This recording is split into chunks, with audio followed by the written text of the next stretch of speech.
John Raspanti for MaxBoxing.com and SecondsOut. I'm in Pacifica, California. You're looking at the former two-time flyweight champion Melissa McMorrow, who will be back in the ring October 22nd in Mexico for the 5th time, fighting for, what did you say, some silver title, right, a smaller title, but it's part of a tournament that you're going to be involved in, you were just telling me, which is pretty awesome, because tournaments sometimes bring a lot of interest to fighting, and that could certainly help that. But you haven't been in the ring in a year and a half now. Tell me about rust. How do you deal with that when you haven't had a real live fight in a year and a half? You know, I think that it could be a factor, but, you know, I train a lot. I mean, I never stopped training in that whole time, and I do, like, spar frequently, so I'm not too worried about it. You know, I think that I've continued to get better, so I just don't really think that there'll be too much ring rust. Yeah, fighters usually, they say that, and then they seem to get in the fight and they go, I felt a little for a round or two to get back into it. Yeah. You know, but, you know, not everybody says that, so hey, whatever works for you. Now, you're fighting in Mexico for the 5th time. Yeah. You like fighting there, right? Yeah, I like fighting there. There's this great crowd. People love boxing. I really have a Mexican kind of style, so I think it's always well received by people there. So it's a great experience to fight there. Yeah, it seems like I watched films of it, and the crowd is always kind of like we were saying a little while ago, a little neutral, and they start pulling for you. So that's got to make you feel pretty good when you can hear them, right? Yeah. So. Yeah, my trainer always says, Melissa, you out Mexican the Mexicans. Yeah, Mexican the Mexican. Yeah, well, that's your style. Yeah, now Esmeralda Moreno is 33-9. She's a pretty good fighter. Yeah. What do you know? Have you watched any tape? What do you do? Do you watch tape? Do you get in the ring and figure it out, or do you study? What do you do? I always watch it if it's available. You know, I always think that fighters continue to grow, so I don't always think that if I watch a fight, they're going to do the same thing.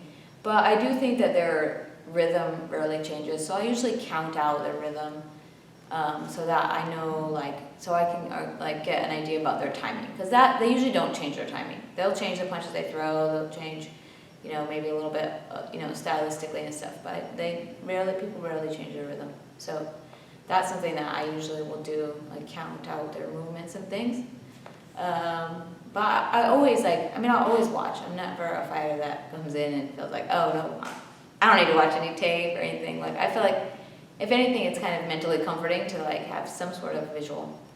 Floyd Mayweather used to say that. He'd say, do you watch any tape? Nope. I just get in the ring and I figure them out in the ring. That sounds like what money would say, doesn't it? Yeah. He's a little bit confident. Yeah. But, you know, you don't know if he was, everybody was always wondering if he was really telling the truth. Yeah. You know, it was all part of that psychological thing. So, right. Yeah. Okay, so tell me this, you know, when I watch films of your fight in Mexico, the crowd is very much into it. Yeah. Why do you think that the Mexican crowds get into the women's fighting and fighters more than Americans? You know, I think that they get more exposure there because there's 2 major sports in the country. It's soccer and boxing.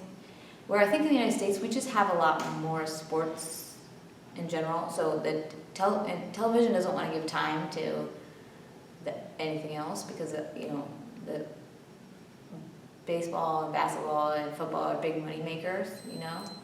And I don't know, like, I think, you know, something like boxing where as long as you have 2 matched opponents, a fight can be interesting. You know, I think in the United States, like, there's this idea that, you know, the women's sports are not as interesting to watch as the men's sports. But I think that's because, you know, in team sports and things, like, the difference in speed and strength and stuff becomes much more apparent. And I think that that's the reason why people don't like to watch women's sports as much as men's sports. But I think that, like, in fight sports, because like you're matched with someone your size and weight, like, it creates more interest, you know, because it doesn't really matter if there's maybe less power or less strength. The fact that you're evenly matched, like, the fight will be good, you know? So, you know, I think that they're just like, I don't know, the nature of the sports, I think it is why the Mexicans are so into it. Like, I think that they see the sport for what it is instead of, like, you know, having much more team sports and things. Like, that are more popular in the United States. If that makes any sense. Makes sense. No, it's kind of, so you're saying it's like kind of a mindset that they want competitive fights and they're okay with that, and they just look at it Yeah. that way, and it's good for the sport. If it's a good fight, it's a good fight. It's a good fight. It's a good fight. Yeah. Yeah, and your fights are always good fights. They're tough to judge. You've been on this other side of some decisions that have been very controversial. Yeah. And you and I have spoken in the past, and I always feel like you're kind of the underdog when you go there because you're in the other person's backyard, literally. Do you think about that when you're there, that, oh boy, I'm going to have to do even more that I'm here, or you just do your usual thing and go about your business? Well, because the last 2 times, well, I guess the last one I did get a decision in Mexico, but the 2 times before that I didn't. Yes. So now I do, I mean, it's definitely on my mind, right? That I know I have to go out there and win every round. I don't necessarily, I do think that those 2 fights that I did enough to win. I really believe that. But I feel like being in someone else's backyard, like I just don't get the benefit of the doubt. I don't get close rounds. So I know going there that I need to win every round big in order for it to be in my favor. So like, I do think about that, and I've planned my training this time to try to make sure that happens. Like, I've been really upping my cardio, which I always have great cardio, but I'm like, now I'm doing things that are really ridiculous. You know, because I know I'm fighting at elevation, and I know I have to win the rounds big, and so it just is what it is, and I'm preparing for that. Now, you know, like we said earlier, you haven't fought in a year and a half. This is a big fight because you win this fight. We were talking about this earlier. This is a part of a tournament, and then you could come right back here in the Bay Area, right? Do you know where that fight would happen in December that Blanca would be promoting? I'm hearing it might be in Pacifica. Oh, okay, right here where we are. Yes, but I don't completely know all the details. But I am looking to, you know, fight locally.